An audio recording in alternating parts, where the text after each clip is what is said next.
use the zero property to solve for zeros. Basically, you said each of these is zero. Because if you have one parentheses times zero, the other one equals zero. That's probably not supposed to show up yet. But so I have 3x minus 4 or 2x minus 7. Here I would add 4 to each side. So 3x equals 4 divided by 3. So one answer is 4/3. And the other one is right here. I have this in the wrong order. But I have 2x minus 7 equals 0. Well, I would add 7 to each side, which means I would have 2x equals 7. And I simply would divide everything by 2. So x is 7/2. So my answer here is 4/3 and 7/2. Sorry about the little out of order thing there. But anyway. So what about this one? Well, here you can just factor this. This factors to x times x minus 3. And you can set each of these equal to 0. Well, this one's already done. X equals 0. And here I would just add 3 to each side. So my answers are 0 and 3 are the two solutions to this equation. Here, find the zeros for each equation below by factoring, because you don't know which one you're going to have to factor here. Well, what I would do is first off is this here.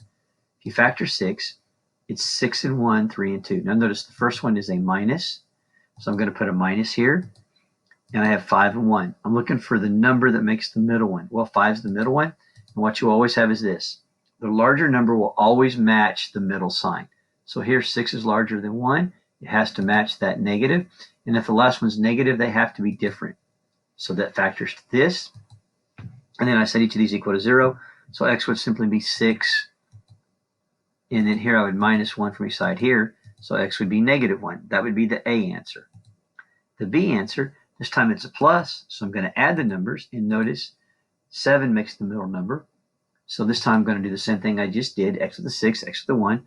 But my larger number will always match the middle sign. Here it's negative. So the 6 has to be negative. And because it's a positive, they have to be the same. Because the only way I can get a positive when I multiply is if I take a positive times a positive or a negative times a negative. So they're both negative. Set them equal to 0. So add 6 to each side here. And here I would add 1 to each side. I know I said that fast. Please back it up if you need to. But what I'm doing is I'm finding what numbers add to make the middle one and multiply to make the last term here. And then figuring out what the signs are to make these things true. That add to make the middle one and multiply to make the last one. So let's try this one here. This time it's a minus. So I take my factors of 6, which are 6 and 1, 3 and 2. And I'm going to minus them, which makes a 5. Which I already know it's going to be x and 6, x and 1. But this time, remember, the larger number always matches the middle sign, but the 5 is positive, so 6 is positive. And because that's a negative, they have to be different. Because the only way I can get a negative is when I multiply a positive times a negative. So that means this should be a plus 6 here. I may have the wrong answer on this one. It should be a plus 6, and I should, but I might have done it right. This should be a minus 6. Anyway, the answer is correct. That should be a plus sign there. It should be a plus. X minus 1 equals 0 is right. So I'm going to basically add 1 to each side. So x equals 1. All right. And then now I'm going to do it again for the last one. So here I have this 6 and 1, 3 and 2. 6 and 1 makes 7. So once again, it's x with the 6, x with the 1. It's kind of lazy, I guess. But the larger number always matches the middle sign, so 6 has to be positive. And here, the only way I can get a positive is if I multiply positive 6 times positive 1. So when I go to do the work here, I'm going to minus 6 each side. This will be -6. Minus 1 from each side here. It'll be a -1. I factored all 4 of those.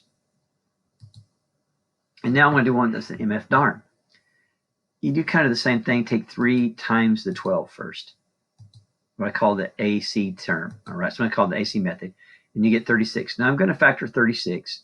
Like the factors of 36 are 36 and 1, 18 and 2, 12 and 3, 9 and 4, and 6 and 6. And what I'm doing is that's a minus here. So I'm going to put a minus there. And I see which one of these makes the middle term. The middle term is a 5. So notice the 9 and 4 make the 5. So that means I'm going to have an x with a 9, x with a 4.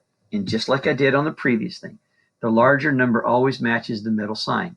The middle sign is a negative, so the 9 has to be negative. And because the last one's negative, they have to be different. Because the only way you can get a negative when you multiply is if one's negative and one's positive.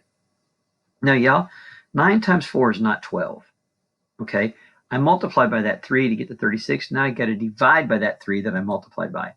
And I divide these numbers. And what I do is this. If the number will go into it, I just reduce it. Okay? So 9 divided by 3 is a 3. Now, will 3 go into 4 evenly? It will not. So now I do what I call my Madagascar. I like to move it, move it. So I'm just going to move it in front. So it factors to x minus 3, 3x plus 4 equals 0. And then you set each of these equal to 0 to solve, which I'm going to add 3 to each side here. So one answer is 3. On the other side, I'm going to minus 4. Each one, divide by 3. So my answer is negative 4/3. So my answer was 3 and negative 4/3.